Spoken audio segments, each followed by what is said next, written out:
Se alkoi sanoilla, haluan puhua esimiehellesi, ja päättyi sanoihin, valitettavasti joudumme ilmoittamaan teille.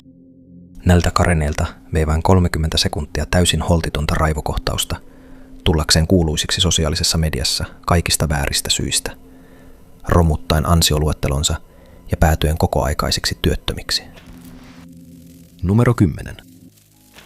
Joulukuun 13. päivän ilta vuonna 2025. Piti olla vain yksi tavallinen ilta ulkona.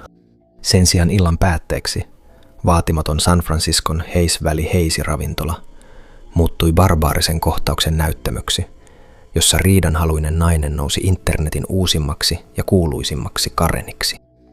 Shereen Afkari ja hänen seuralaisensa olivat illallistamassa Hazy's-ravintolassa, nauttien yhden alkoholijuoman toisensa jälkeen.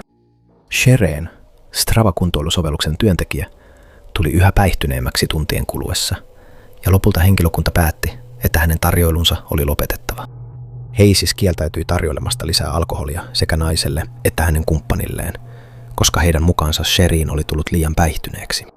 Mutta sen sijaan, että Shereen olisi hyväksynyt tämän välttämättömän päätöksen ja lähtenyt kotiin, hän päätti purkaa sisäiset kaunansa ja päästi ne valloilleen muutaman muun asiakkaan edessä, tässä muuten eristetyssä tilanteessa. Ongelma oli siinä, että joku kuvasi tilanteen. Tuon illan tapahtumista kuvattu videomateriaali näyttää, kuinka erittäin päihtynyt Shereen muuttuu yhä aggressiivisemmaksi, alkaen mumisevasta huudosta ja lopulta yltyen fyysiseen yhteenottoon. Nainen liikkuu ravintolassa seurueensa seuratessa perässä, samalla kun hän tallentaa tapahtumia puhelimellaan. Hän huutaa lähes sekavasti henkilökunnalle, joka pyytää häntä poistumaan. Hän alkaa myös huitoa muiden asiakkaiden kännyköitä ja muuttuu fyysisesti väkivaltaiseksi ympärillään olevia kohtaan. Hänen viimeisen hyökkäyksensä pysäytti 25-vuotias Miguel Marchese, Hayes'in baarimikko. Ilmeisesti naisen turhasta häiriköinnistä raivostuneena Miguel tarttuu Shereeniin ja kaataa hänet jaloista, jolloin hän iskeytyy maahan. Shereen on nyt vielä vihaisempi kuin aiemmin ja jatkaa väkivaltaista riehumistaan. Hänen ystävänsä yrittää epätoivoisesti puuttua tilanteeseen, mutta 2 muuta miestä tarttuu häneen ja raahaa hänet ulos ravintolasta. Miguel tarttuu myös Shereeniin ja vie hänet pois ravintolasta. Ja siihen tarinan pitäisi päättyä, mutta ulkona kauheudet jatkuvat. Videomateriaali näyttää, kuinka Shereen tarttuu Miguelia hiuksista eikä suostu päästämään irti. Sen jälkeen hän ottaa naisen kännykän ja heittää sen kadulle ennen kuin yrittää vetäytyä takaisin ravintolaan. Mutta nainen ei suostu luovuttamaan, vaan seuraa häntä. Mutta jälleen kerran Miguel ojentaa jalkansa ja saa hänet kaatumaan katuun. Muutamassa tunnissa videot olivat levinneet kulovalkean tavoin. Pian sen jälkeen anonyymin Karenin henkilötiedot eivät enää olleet yksityisiä. Internetin käyttäjät selvittivät, kuka hän oli, missä hän työskenteli, ja hämmästyttävän paljon hänen henkilökohtaisesta elämästään. San Franciscon poliisi pidätti hänet myöhemmin julkisesta päihtymyksestä, ja hänen työnsä Stravalla oli mennyttä. Numero 9. New Yorkin Central Park kuhisi elämää 2020 toukokuun 25. päivänä aamulla, peittäen alleen kaupungin äänet. Täällä lenkkeilijät kulkivat reittejään, pyöräilijät väistelivät satunnaisia kiviä ja koiran ulkoiluttajat olivat tavallisella kävelyllään. Rampelpuiston vehreyden keskellä Christian Cooper oli uppoutunut paljon hiljaisempaan puuhaan. Hän käytti tilaisuutta tarkkailla lintuja. Juuri tämän spontaanin harrastuksen aikana hän huomasi jotakin, mikä järkyttäisi useimpia puiston kävijöitä ja lintuharrastajia. Siellä oli nainen koiransa kanssa, eikä koira ollut hihnassa. Christian huikkasi naiselle kohteliaasti ja kuvasi tilanteen samalla, kertoen hänelle, että hänen koiransa tulisi olla hihnassa tällä alueella Central Parkissa. Mikä olisi voinut olla hieman ärsyttävä, mutta helposti unohdettava kohtaaminen, muuttui kuitenkin paljon äärimmäisemmäksi ja täysin turhaksi. Kerro heille, että afroamerikkalainen mies uhkaa henkeäni. Afroamerikkalainen mies piiloutuu Central Parkissa. Hän kuvaa minua ja uhkaa minua sekä koiraani. Nainen, Amy Cooper, joka ei ole sukua tiukkapipoiselle Cooperille, raivostui välittömästi pyynnöstä. Christian sanoi sitten, että hän aikoo tehdä mitä haluaa, jos nainen aikoo tehdä samoin. Tämän jälkeen Christian alkoi houkutella koiraa luokseen herkun avulla, mikä sai Cooperin reagoimaan voimakkaasti. Hän tempaisi koiran pois ja käski Christiania olemaan koskematta hänen koiraansa. Noin tässä vaiheessa nainen huomasi, että häntä kuvattiin, ja ryntäsi Christianin luo vetäen koiraansa kaulapannasta. Sen jälkeen hän uhkasi lintubongaria sanomalla, että soittaisi poliisille, koska afroamerikkalainen mies uhkasi hänen henkeään. Christian ei missään vaiheessa koko tämän yhteenoton aikana uhannut naista millään tavalla, mutta poliisin päivystäjät eivät aluksi uskoneet näin, kun niin sanottu Karen soitti hätänumeroon ja vakuutti olevansa vaarassa. Onneksi kamerat kävivät ja totuus tallentui. Video levisi nopeasti verkkoon ja levisi laajasti sosiaalisessa mediassa samaan aikaan, kun George Floydiin kohdistunut julmuus oli käynnissä. Siihen mennessä, kun New Yorkin poliisilaitoksen poliisit saapuivat paikalle, jossa väitetty pahoinpitely tapahtui, sekä Cooper että Christian olivat jo lähteneet. Kuukautta myöhemmin New Yorkin osavaltion lainsäätäjä hyväksyi lain, joka luokitteli perättömät ilmoitukset poliisille rikokseksi ja suojeli tiettyjä ihmisryhmiä sukupuolen, rodun ja uskonnon perusteella. Amy Cooperin tekojen seuraukset eivät rajoittuneet vain internetin antamaan Central Park Karen-leimaan, vaan ulottuivat myös hänen henkilökohtaiseen elämäänsä. Siihen asti hän oli ollut töissä sijoitusyhtiö Franklin Templetonilla. Kun hänen työnantajansa saivat tiedon videosta, he tiesivät, että jotain oli tehtävä, ja Cooper erotettiin tehtävästään. Samalla Franklin Templeton antoi lausunnon, jonka mukaan yhtiö ei suvaitse minkäänlaista rasismia. Tämän jälkeen hän yritti haastaa yhtiön oikeuteen laittomasta irtisanomisesta, mutta kanne hylättiin nopeasti. Numero 8. Juuri tämä säädytön ja harkitsematon teko tässä viraalivideossa herätti aiheellisen raivon verkossa ja johti provosoivan henkilön pitkäaikaisen uran päättymiseen. Toukokuussa tänä vuonna tavallinen koulupäivä sijoittui Lithian, Floridan, Hillsboroughin piirikunnan Barringtonin yläkoulun, jossa osuvasti nimetty Karen Whitmore Savage toimi opettajana, ja hänen päätehtävänsä oli opettaa täyttä luokkaa lapsia. Luokkahuoneiden, kuten monien muidenkin ympäri maata, on tarkoitus olla turvallinen oppimisympäristö kaikista taustoista tuleville oppilaille. Kuitenkin tapahtumat, jotka seurasivat, rikkoivat kaikkien osallisten normaalin ja turvallisuuden tunteen, jättäen sekä oppilaat että vanhemmat syvästi järkyttyneeksi. Lapset olivat juuri asettuneet aloilleen tunnille, mutta juttelivat yhä keskenään, kuten oppilaat yleensä tekevät. Näennäisesti raivostuneena siitä, ettei häneen kiinnitetty tarpeeksi huomiota, 63-vuotias opettaja lähestyi erästä oppilastaan, joka oli leikkinyt afroamerikkalaisella nukella. Lelu takavarikoitiin, mutta sen sijaan, että Savage olisi laittanut sen kaappiin tai laatikkoon, hän teki jotain käsittämätöntä. Kuten erään oppilaan kuvaamalla videolla nähdään, hän lähestyy aluetta, jossa hän yleensä lataa kännykkäänsä.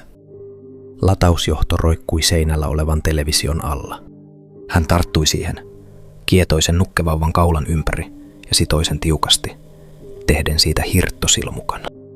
Sitten hän yritti useaan otteeseen saada sen television yläpuolelle, kunnes lopulta onnistui. Savage laski sitten lelun alas, paljastaen hirtetyn afroamerikkalaisen nukkevauvan, ja luokkahuone toimi hirttolavana. Opiskelijat ilmaisivat välittömästi inhoaan tätä esitystä kohtaan ja sanoivat sen olevan rasistista. Savage sivuutti asian ja selitti, että sen oli tarkoitus olla vitsi, jolla hän saisi heidän huomionsa. Mutta kyse ei ollut opettajan aikomuksista, vaan siitä mielikuvasta, jonka se loi. Mielikuva oli vähintäänkin häiritsevä, ja kaikki tallentui videolle. Yksi opiskelijoista, joka oli kuvannut tapahtuman, meni välittömästi opiskelija-asioiden toimistoon, ja Savage seurasi häntä aivan perässä. Siellä hän selitti tilanteen parhaansa mukaan, samalla kun opettaja puhui jatkuvasti hänen päälleen. Sillä välin video oli päätynyt perheen ryhmäkeskusteluun, ja paniikki iski välittömästi. Seurauksena oli hyvin tarpeellinen, kaoottinen raivon purkaus. Vanhemmat vaativat, että kuva oli luonut näkymän, jota kenenkään lapsen ei pitäisi joutua näkemään vuonna 2026. Lynkkaus, riippumatta sen taustalla olevista aikomuksista. Tapahtuman leviämisen seurauksena Hillsboroughin piirikunnan koulujen johtaja tuomitsi tapauksen ja Savage poistettiin koulun alueelta tutkinnan ajaksi. Pian tämän jälkeen koulu julkaisi lausunnon, jossa todettiin seuraavaa. Neiti Savage on irtisanottu välittömästi. Tapaus on myös raportoitu Floridan opetusministeriön ammatillisten käytäntöjen toimistolle mahdollisia toimenpiteitä varten hänen opetuslupaansa koskien. Numero 7. Kesäkuuhun 2020 mennessä lause Black Lives Matter oli juurtunut osaksi sanavarastoamme. Siitä tuli sosiaalisen median hashtag, jokapäiväinen keskustelunaihe, laajalle levinnyt liike, joka ylitti internetin rajat ja ilmeni tosielämässä julisteina, muraaleina, mielenosoituksina ja toimintakehotuksina. Miljoonat ihmiset olivat surun vallassa ja joutuivat kohtaamaan rotueriarvoisuuden karut todellisuudet. Ainakin suurimmassa osassa yhteisöä suru jäi elämään. Jotkut, kuten Lisa Alexander, eivät kuitenkaan ymmärtäneet, että muutos oli käynnissä. San Franciscon varakkaassa Pacific Heightsin kaupungin osassa asuva filippiiniläinen James Juanillo seisoi kotinsa ulkopuolella, jossa hän oli asunut viimeiset 18 vuotta. Hänen harmaaksi maalatusta seinästään tuli kangas, johon hän kirjoitti liidulla kantansa George Floydin tapaukseen ja muihin rotueriarvoisuustapahtumiin. Valkoisella liidulla kirjoitetut sanat Black Lives Matter erottuivat selvästi taustaa vasten. Viestin sanoma oli selvä. Kun viestiä sapluunoitiin, ohikulkijat eivät voineet olla puuttumatta asiaan. Lisa Alexander, joka ei taaskaan tiennyt käynnissä olevasta vallankumouksesta, lähestyi asukasta yhdessä kumppaninsa Robert Larkinin kanssa ja alkoi ahdistella Jamesia, väittäen tämän sotkeman julkista omaisuutta.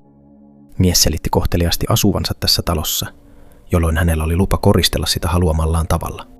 Mutta ongelmana ei ollut se, että hän mahdollisesti sotki omaisuutta, vaan se viesti, jonka hän välitti kaikille ohikulkijoille. Alexander tiesi hyvin, että taideteoksessa käytetty väline oli liitu ja että se huuhtoutuisi pois sateen myötä. Mutta ennen kuin niin ehtisi tapahtua, 100 ihmiset vedettäisiin mukaan liikkeeseen, minkä hän näytti pitävän suurena ongelmana. Alexander jatkoi väittäen tuntemansa henkilön, joka asui kyseisessä asunnossa, ja että James ei omistanut kiinteistöä. Hän kehotti heitä soittamaan poliisille, jos he tunsivat olonsa niin turvattomaksi. Hetkeä myöhemmin poliisit saapuivat paikalle, puhuivat Jamesin kanssa nousematta partioautosta ja ajoivat sitten pois.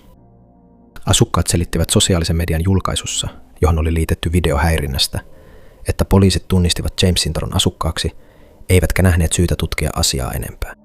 Hän kuvaili tekoa kohteliaaksi rasismiksi, salonkikelpoiseksi rasismiksi, lainaten: "Kaikella kunnioituksella, herra, en usko, että kuulutte tänne." Rasismin muoto, jota ei aina heti koeta alentavaksi, mutta joka kuitenkin on sitä. Twitterin käyttäjät yhdistivät Lisa Alexanderin LaFace Skincarein, ihonhoitotuotesarjaan, jonka toimitusjohtajana hän toimi. Päivän sisällä meikkitilauspalvelu Birchbox sai tiedon videosta ja vastasi lausunnolla, jossa se ilmoitti, että toimitusjohtajan toimien vuoksi kosmetiikkajakelija katkaisee virallisesti yhteistyön hänen brändinsä kanssa. Mutta video vaikutti myös naisen aviomieheen, Robert Larkiniin, joka myös raivostui siitä taiteesta, jota James teki omalle seinälleen. Tuohon aikaan hän työskenteli Raymond James Wealth Management-yrityksessä, joka ilmoitti Twitterissä, että Larkin ei enää olisi yrityksen työntekijä. Numero 6. Koska olet nyt tekemisissä kanadalaisen naisen kanssa, minä hyppään tämän pöydän yli ja lyön sinua suoraan suuhun. Mene takaisin omaan maahasi. Me emme tarvitse sinua täällä. Nämä ovat vain 2 lausetta, jotka pysäyttivät asiakkaat Dennis-ravintolassa Lethbridgeissä, Albertassa, huhtikuun 21. iltana vuonna 2018. Tapaus sai välittömästi huomiota paikalla olleilta ihmisiltä ja loi ravintolaan jännittyneen ilmapiirin. Nämä sanat tulevat kanadalaiselta naiselta nimeltä Kelly Pocha, joka on 3 lapsen äiti Cranbrookista, brittiläisestä Kolumbiasta. Hän piti rasistisen purkauksen kuultuaan keskustelua kielellä, jota hän ei tuntenut. Sen sijaan, että olisi jättänyt keskustelun huomiotta, Pocha päätti lietsoa tilannetta, tehden läsnäolonsa tunnetuksi koko ravintolassa ja varmistaen, että kaikki hänen ympärillään tiesivät hänen tyytymättömyydestään. Monir Omertsai ja 3 hänen ystäväänsä olivat saapuneet Denissiin hieman aiemmin, odottaen rauhallista iltaa, mutta tuntematon alkoi vaatia heitä puhumaan englantia. Omertsai oli muuttanut Kanadaan 13 vuotta aiemmin Afganistanista, ja tämä kohtaaminen yllätti hänet erityisesti.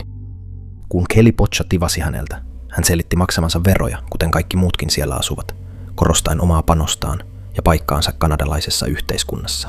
Mutta hän ei halunnut kuulla siitä mitään, ja ilallinen muuttui nopeasti Karen kohtaamiseksi. Tilanne riistäytyi nopeasti käsistä. Jännitys kasvoi keskustelun jatkuessa, ja ryhmä jäi vaivaantuneeksi ja järkyttyneeksi tapahtumien käänteestä. Huudettuaan kovaan ääneen, etteivät miehet olleet kanadalaisia, Boccia sanoi heille, etteivät he olleet tekemisissä yhden heidän syyrialaisnaisistaan kanssa, mikä ilmaistiin huomattavasti värikkäämällä tavalla. Sitten hän kääntyi penkillään kohti uhrejaan ja antoi ymmärtää, ettei hänellä ollut mitään ongelmaa käydä fyysisesti käsiksi. Boccia sanoi Omerzaille, ettei hän antaisi kenenkään hänen kaltaisensa puhua hänelle alentuvasti. Lopulta ystävykset poistuivat ravintolasta järkyttyneinä ja mukanaan videomateriaalia, johon he voisivat palata myöhemmin, tietäen, että tapahtunutta ei helposti unohdettaisi. Videomateriaali päätyi verkkoon sen jälkeen, kun Omerzaita rohkaistiin julkaisemaan se. Loppu oli täysin internetin käsissä. Kun video keräsi miljoonia katselukertoja, käyttäjät onnistuivat jäljittämään tämän naisen autoliikkeeseen nimeltä Cranbrook Dodge. Ja nähtyään videon syvästi huolestuttavan sisällön, yritys julkaisi lausunnon, jossa kerrottiin, että Boccia oli erotettu hänen Karen-tyylisen käytöksensä vuoksi. Myöhemmin hän esiintyi Lethbridge News Now'n haastattelussa, jossa hän myönsi kommenttiensa olleen rasistisia. Numero 5. Maaliskuussa 2018 New Jerseyn liikennepoliisit pysäyttivät ajoneuvon osana rutiinitarkastusta. Auton rekisteröinti oli vanhentunut, eikä kuljettaja pystynyt esittämään todisteita vakuutuksesta. Tämän seurauksena poliisi päätti ottaa ajoneuvo haltuun. Autossa olleiden joukossa oli kuitenkin Karen Turnerin aikuinen tytär. Turner, vaikutusvaltainen poliittinen lobbaaja, työskenteli tuolloin New Yorkin ja New Jerseyn satamaviranomaisen komissaarina, mikä viittasi siihen, että hän oli korkea-arvoinen henkilö. Saatuaan hätääntyneen puhelun tyttäreltään, Turner saapui paikalle, jossa ajoneuvoa oltiin viemässä pois, ja hän ryhtyi heti tivaamaan poliiseilta pysäytyksen syytä. Turner oli silminnäiden turhautunut siitä, etteivät poliisit suostuneet kertomaan hänelle yksityiskohtia. Koska hän ei ollut ajoneuvon kuljettaja eikä omistaja, poliisit eivät voineet laillisesti paljastaa tällaisia tietoja hänelle. Tässä vaiheessa Turner käytti väärin asemaansa näyttämällä poliiseille virkakorttinsa ja kertomalla heille tarkalleen, kuka hän oli, yrittäessään pelotella heitä. Turner vaati, että hän ansaitsi vastauksia asemansa vuoksi, mutta poliisit pysyivät tiukkoina. Hän selitti olevansa pormestarin ystävä ja vaati poliisia kutsumaan häntä komissaariksi eikä neidiksi, kuten he olivat tehneet. Hän valitti myös siitä, että he pilasivat MIT:n ja Yalein tohtoriopiskelijoiden lomat. Poliisit pysyivät rauhallisina ja selittivät oman kantansa. Yksi poliiseista selitti, että he tekevät vain työtään ja että pysäytys oli laillinen. He myös selittivät, että kaikki pysäytetyt olivat aikuisia ja että kaikkiin kysymyksiin voi vastata kuljettaja, jolla on kaikki tiedot. Mutta Turner jatkoi vastausten vaatimista, koska ei ollut tyytyväinen saamansa vastaukseen. Kun lainvalvojat jatkoivat hänen kysymystensä väistelyä, Turner hermostui yhä enemmän, mikä sai yhden poliiseista vaatimaan häntä ottamaan askeleen taaksepäin. Kun hän jatkoi lähemmäs kävelemistä ja tuli uhkaavasti aivan poliisin kasvoille. Turner kutsui molempia paikalle tulleita poliiseja pettymyksiksi ja käski heidän olla hiljaa. Hän uhkasi myös puhua asiasta poliisipäällikölle sekä pormestarille. Onneksi poliiseilla oli kojelautakameran tallenne tukemassa heidän versiota tapahtumista, ja he näyttivät sen välittömästi esimiehilleen. Video levisi nopeasti internetissä, ja Port Authorityn Turneria ylempänä olevat viranomaiset näkivät sen. Tunteikkaan purkauksensa leviämisen ja sitä seuranneen tutkinnan seurauksena Turner erosi työstään ja esitti julkisen anteeksipyynnön, todeten, että hän antoi tunteidensa viedä voiton yrittäessään puolustaa tytärtään ja tämän ystäviä. Numero 4.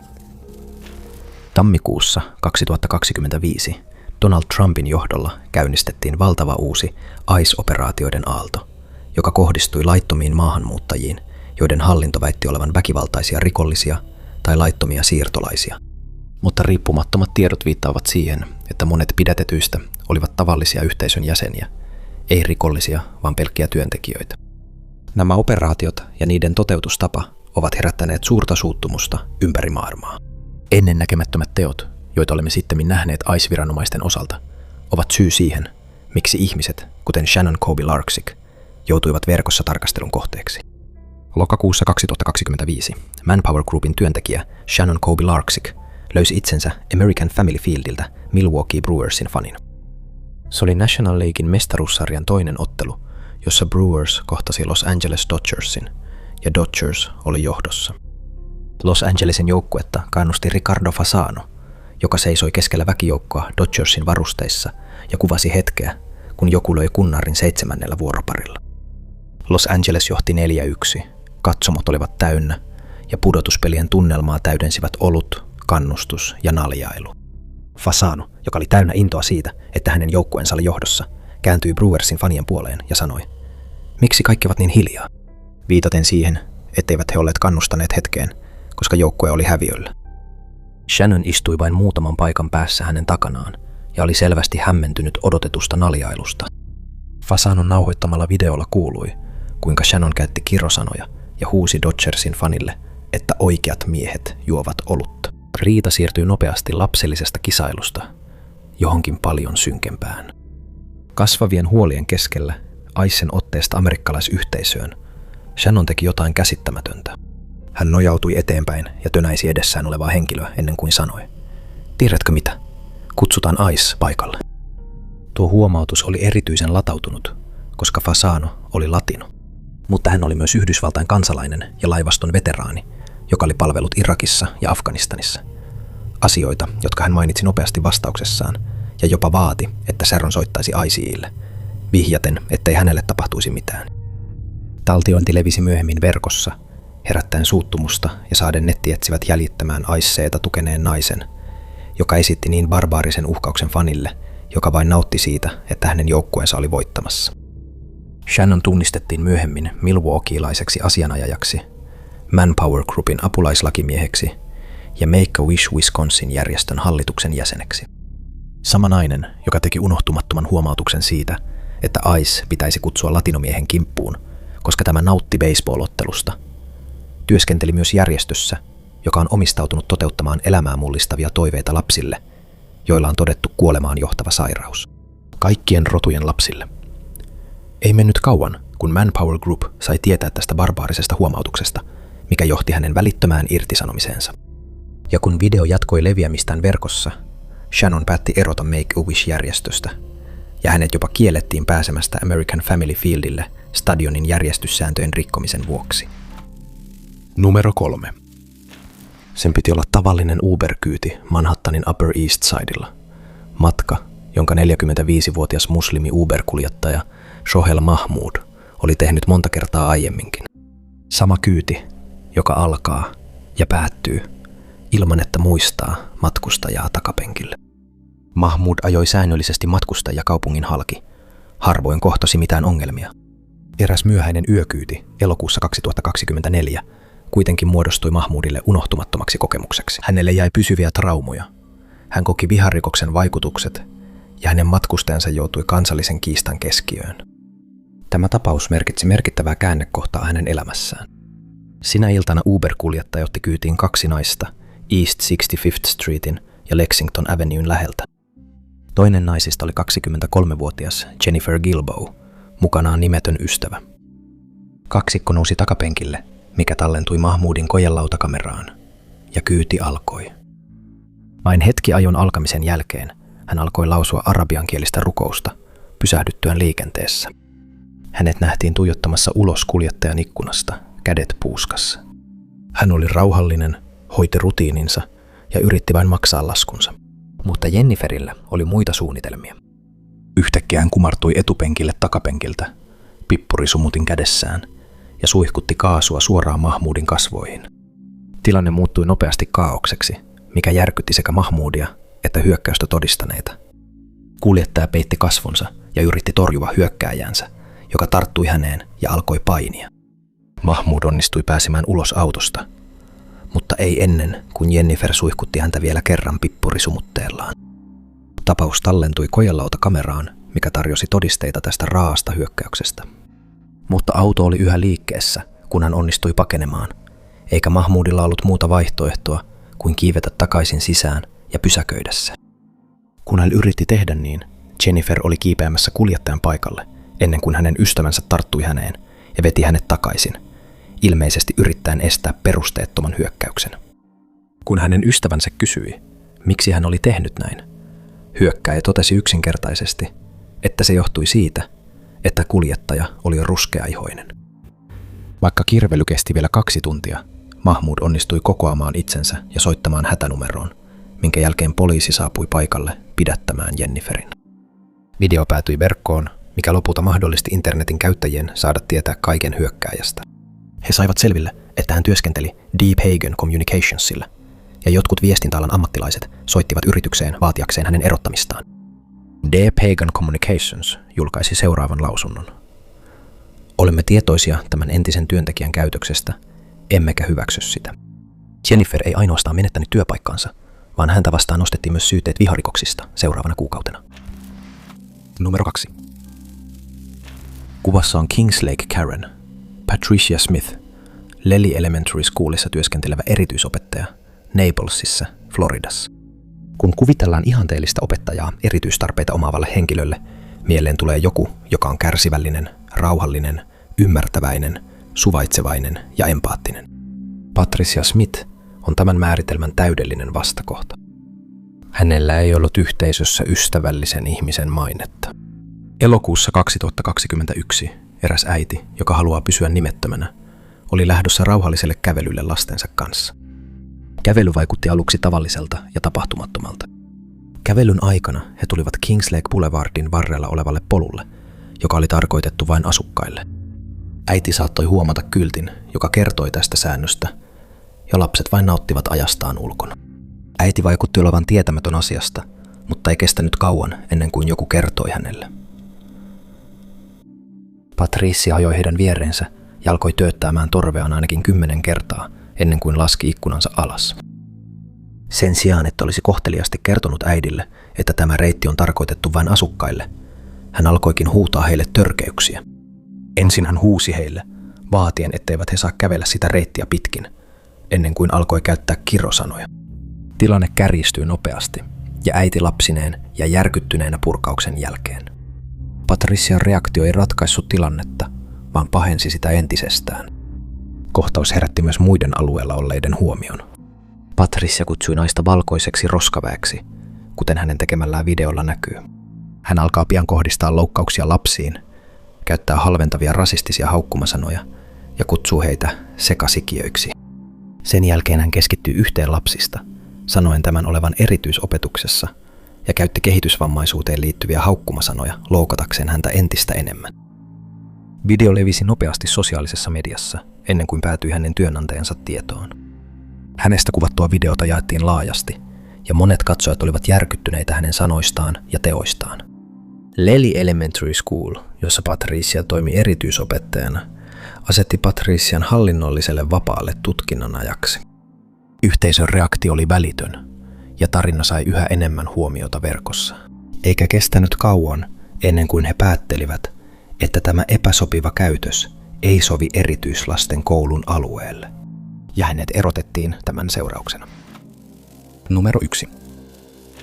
Huhtikuussa 2024 Utahin Karen nousi viraalihitiksi TikTokissa sen jälkeen, kun hän lähestyi joukkoa nuoria naisia ja ahdisteli heitä heidän pukeutumisensa takia. Kuvamateriaali on otettu St. Georgeissa sijaitsevassa ravintolassa, ja siinä näyttää olevan nainen, joka myöhemmin tunnistettiin 48-vuotiaaksi Santa Claran asukkaaksi Aida Ann Lorenzoksi, moittimassa 19-vuotiasta hänen minihameestaan. Ahdistelun uhri oli ystäviensä ympäröimänä, kun nainen tarttui hänen hameeseensa ja veti sitä alaspäin peittääkseen hänen jalkansa. Sen jälkeen hän sanoi tytölle, että jos hän näkisi enemmän vartaloa kuin haluaisi, hän ilmoittaisi lastensuojeluviranomaisille. Ystäväporukka kertoi naiselle, joka väitti työskentelemänsä valtiolla, että hänen kohteensa oli yli 18-vuotias, eikä siis ollut lapsi, ja sai siksi pukeutua miten halusi. He kertoivat sitten Lorenzolle, ettei hänen pitäisi koskea muihin ihmisiin, ja että tätä voitaisiin pitää pahoinpitelynä. Hänelle sanottiin toistuvasti sen jälkeen, että hänen pitäisi jättää uhri rauhaan, mutta Lorenzo ei suostunut yhteistyöhön. Yksi ystävistä päätyi ottamaan yhteyttä St. Georgein poliisiin, mutta hänen piti soittaa heille useita kertoja ja puhua tuntikausia tutkijan kanssa. Lorenzo ja ystäväporukka erotettiin toisistaan, ja poliisien vartalokameran tallenteet antaisivat käsityksen siitä, seuraavaksi tapahtui. Hyökkäyksen kohteeksi joutunut nainen selitti, että hän tunsi hyökkääjänsä kädet nousevan hameensa alle ja kuvaili tapausta ei-toivotuksi lähentelyksi. Lorenzo puolustautui sanomalla, ettei hän koskenut naisen ihoa ja yritti vain laskea hänen hamettaan, koska paikalla oli lapsia. Alkuperäisen hyökkäyksen video saavutti nopeasti 12 miljoonaa katselukertaa. Hyökkäjä tunnistettiin nopeasti ja oman käden oikeus alkoi vallata alaa. Lorenzo alkoi saada verkossa viestejä, joita hän piti uhkaavina, ja joissakin viesteissä vihjattiin, että hänen pitäisi hävetä itseään ja tehdä typeryyksiä ja kärsiä seuraukset, kuten erässä viestissä sanottiin. Hän otti sitten uudelleen yhteyttä poliisiin, koska oli huolissaan siitä, että häntä syytettiin sopimattomasta ahdistelusta, mikä oli juuri se, mitä tapahtui. Lorenzo pidätettiin sen jälkeen, kun St. Georgein tutkija selitti, että hänen tekonsa saattoi olla rikos, koska hän kosketti vaatteita, jotka peittävät naisen intiimialueita. Hänet vietiin Purgatory Correctional Facilityin Hurricaneissa ja vapautettiin takuita vastaan odottamaan oikeuskäsittelyä. Sillä välin poliisilaitos ilmoitti, että Lorenzo saattaa olla Utahin oikeusministerin toimiston työntekijä ja työskentelee oikeussihteerinä. Oikeudessa häntä syytettiin A-luokan rikkomuksesta, joka myöhemmin alennettiin B-luokan rikkomukseksi osana syyteneuvottelua. Sopimuksen mukaan Lorenzo ei saisi tuomiota vuoteen, mikäli hän noudattaa ehtoja. Hän ei saa syyllistyä uusiin rikoksiin, ottaa yhteyttä uhriin ja hänen on käytävä mielenterveystutkimuksessa. Silti hän vaikutti haluttomalta ymmärtämään, että hänen tekonsa olivat sopimattomia. Sinä päivänä, kun Utah Karenia vastaan nostettiin syytteet, hän sai irtisanomiskirjeen Utahin oikeusministerin toimistosta, jossa hän oli työskennellyt alle 2 kuukautta, eikä ollut edes suorittanut koeajan loppuun. Kirjeessä mainittiin, että syynä oli sääntöjen ja suorituskykyyn liittyvien standardien noudattamatta jättäminen. Kiitos paljon, että katsoitte. Jos pidit tästä videosta, muista painaa tykkäysnappia. Äläkä unohda tilata kanavaa ja klikata ilmoituskelloa pysyäksesi ajan tasalla tulevista videoistamme. Minun nimeni on Top 5 Unknowns ja nähdään seuraavalla videolla.